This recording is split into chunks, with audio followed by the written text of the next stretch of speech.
नमस्कार, आप सभी का स्वागत है हमारे न्यूज चैनल उज्जवल महाराष्ट्र में। आप देख रहे हैं उज्जवल महाराष्ट्र ब्रेकिंग न्यूज। आज की सबसे बड़ी खबर देखते रहिए उज्जवल महाराष्ट्र और शेयर, लाइक और सब्सक्राइब करना ना भूले। धन्यवाद। संपूर्ण गावाला समजावून सांगून एका दिवसात म्हणण्यापेक्षा एका तासामध्ये प्रकरण मुळीच काढलं।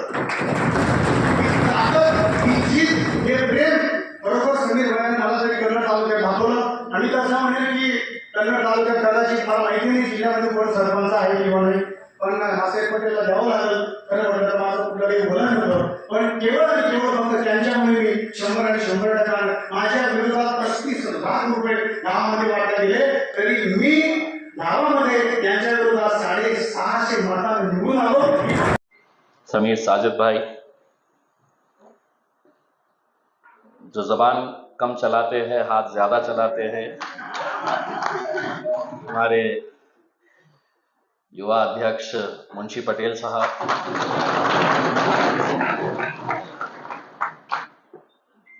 हमारे को जिनसे बहुत कुछ सीखने को मिलता है कि एक संगठन कैसे बनाए रखना चाहिए, वो हमारे प्रभाकर पारधे साहब, औरंगाबाद जिले के अलग अलग तालुकों से आए हुए हमारे तालुका अध्यक्ष, जिनका नाम मुझे आज तक कभी पता ही नहीं चला कि उनका नाम शेख रईस है। मैं उन्हें अखिल दादा नाम से ही जानता हूँ। सोएगांव तालुके के हमारे गंगापुर का हमारा एक बहुत ही मजबूत सिपाही, जो बहुत ईमानदारी के साथ अपनी पूरी टीम के साथ गंगापुर में मजलिस को मजबूत करने का काम कर रहे थे, वो हमारे राहुल वानखेड़े साहब। अखिल कुरैशी साहब बैजापुर के जब अपना भाषण दे रहे थे और वो बता रहे थे कि किस तरीके से कुछ नहीं रहते हुए भी एक नए चेहरे, एक नई पार्टी को लोगों तक के बीच तक लेकर जाने के लिए जो मेहनतें वो कर रहे थे, उनका एक एक शब्द, उनका एक एक लफ्ज जो था वो बिल्कुल सही था। हमारे नौजवान साथी अपने अंदाज में काम करने का जिनका अपना तरीका है, कन्नड़ तालुका के हमारे सदर सलीम शाह साहब, खुलदाबाद के हमारे जनाब मजीद मनियार साहब, बैजापुर शहर के सदर हमारे वसीम खान साहब, कन्नड़ के शहर सदर इरफान खान साहब, औरंगाबाद ग्रामीण तालुका के सदर हारून भाई, जिन्होंने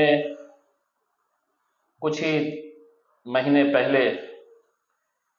एनसीपी को बाय बाय करके मजलिस में शामिल हुए, वो हमारे जावेद पटेल साहब और हमारे यूथ के प्रेसिडेंट असरार भाई, हमारी एक बहन जिसको कहीं पर भी मजलिस का कुछ प्रोग्राम हो, कोई आए ना आए, मोनिका मोरे जरूर वहां पर नजर आए। हमारे विलास बापू मनगटे साहब, जब आपका मैं भाषण सुन रहा था और मेरे बारे में आप जो बात कर रहे थे, आज इस मुल्क को, इस देश को सबसे ज्यादा अगर किसी बात की जरूरत है, किसी चीज की जरूरत है, कि इम्तियाज जलील को कोई फर्क नहीं पड़ना चाहिए कि विलास की जात क्या है, विलास का धर्म क्या है, और विलास जी को कोई फर्क नहीं पड़ना चाहिए कि मैं किसके साथ काम कर रहा हूं। ये बड़े ही अफसोस की बात है कि आज जिस हालात से ये मुल्क गुजर रहा है, जहां जात, धर्म और मजहब बाकी सब मुद्दों से बड़ी हो चुकी है, जहां जाति, धर्म, मजहब के नाम के ऊपर आज इंसानों का खून बहाया जा रहा है, वहां पर अगर हम इंसानियत का अगर पैगाम दे रहे हैं, अगर इंसानियत के लिए हम काम कर रहे हैं, तो मेरे हिसाब से इससे बढ़कर कोई अच्छा काम हो नहीं सकता है। आज यकीनन आपको अपने संगठन के बारे में, पार्टी को और मजबूत कैसा करना है, इसके बारे में पिछले काफी महीनों से ये चल रहा था। समीर साहब लगे हुए थे कि एक हमें ये मीटिंग लेना है। एक दिक्कत आप लोग ये भी समझ लीजिएगा, मजलिस इत्तेहादुल मुस्लिमीन या यूं कहिएगा कि पूरे महाराष्ट्र के अंदर मुस्लिम समाज का पूरे महाराष्ट्र के अंदर एक ही खासदार है और उसका नाम इम्तियाज जलील है, वो आप लोगों ने चुनकर दिया है। तो अगर कोई नागपुर जनाब खासदार इम्तियाज जलील साहब, हमारे औरंगाबाद जिले के सदर समीर साजिद बिल्डर साहब, और हमारे ग्रामीण से जितने भी, जैसे हमारे कन्नड़ से सलीम भाई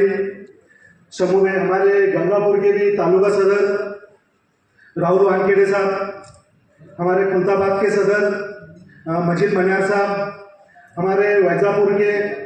अखिल कुरैशी साहब, और जितने भी ग्रामीण से जितने भी लोग यहाँ पर आए हुए हैं पदाधिकारी, मैं सभी का शुक्रिया अदा करता हूँ। और आज के इस कार्यकर्ता मेला का जो था बात करने का, समझाने का, काम कैसा करेंगे, वैसे हमारे प्रभाकर पारदे दादा ने सभी को समझा कर तो बता दिया कैसी काम करना है, किस तरीके से अपने को ये संगठन मजबूत करना है। और रहीबा इसके बाद का जो है तो हमारे समीर साजिद साहब और हमारे महाराष्ट्र के प्रदेश अध्यक्ष औरंगाबाद के खासदार इम्तियाज जलील साहब अच्छे से बताएंगे, क्योंकि मैं इतने अच्छे से नहीं समझा पाऊंगा। तो मैं समझता हूँ कि हमारे से अच्छा हमारे समीर साजिद साहब और हमारे खासदार साहब जो अच्छे से समझाकर बोलेंगे। समझ गए।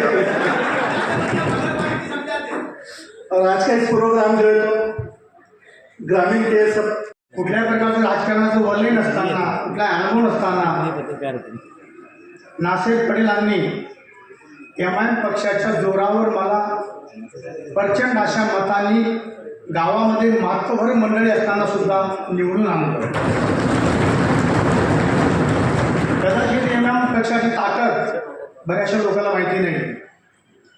ती ताकद मला माझ्या गावातून मला अनुभवाला आली, तुम्ही ती मान्य पण केली। ज्याप्रमाणे 20-25 वर्षापूर्वी शिवसेनेची ताकद होती, शिवसेनेचा एखादा दगड जरी उभा केला तर तो प्रचंड अशा मतांनी निवडून येत होता। आणि आज ती ताकद केवळ एमआयएम पक्षाची झालेली आहे, परंतु ती कदाचित तुम्हाला मान्य नसेल। खासदार सैयद इम्तियाज जलील साहब, जनाब प्रभाकर पारदे साहब, जनाब जावेद खान साहब, समीर साजिद बिल्डर साहब, सभी तालुका सदर, जिसमें मेरे साथी वसीम खान साहब थे और बाकी कुछ और साथी थे। वो मीटिंग के बाद अल्हम्दुलिल्लाह हमने हमारी मेहनतों को बढ़ाया। असल ये तमाम बातें बोलने का मेरा मकसद यहाँ पर यह है कि हम जो कार्यकर्ता यहाँ पर आए, बिल्कुल हम जानते हैं कि गरीब परिस्थिति से हम ताल्लुक रखते, हमारे पास में किसी के पास गाड़ी है, किसी के पास नहीं है, लेकिन जमात के ख्यालात, ओवैसी साहब के ख्यालात, उनके विचार जो हमारे जहन के अंदर है मानून नाही, परंतु मला जो अनुभव आला कुठल्याही प्रकारचा जातीभेद नाही। त्यांनी सांगितलं ज्याप्रमाणे काय ते बुधचं गणित मी आहे हक्क बोलून मी खरोखरच हे गणित केलं। मी तर विनंती करेन खासदार साहेबांना, मी एका दिवसात सरपंच झालो एमआयएममुळे,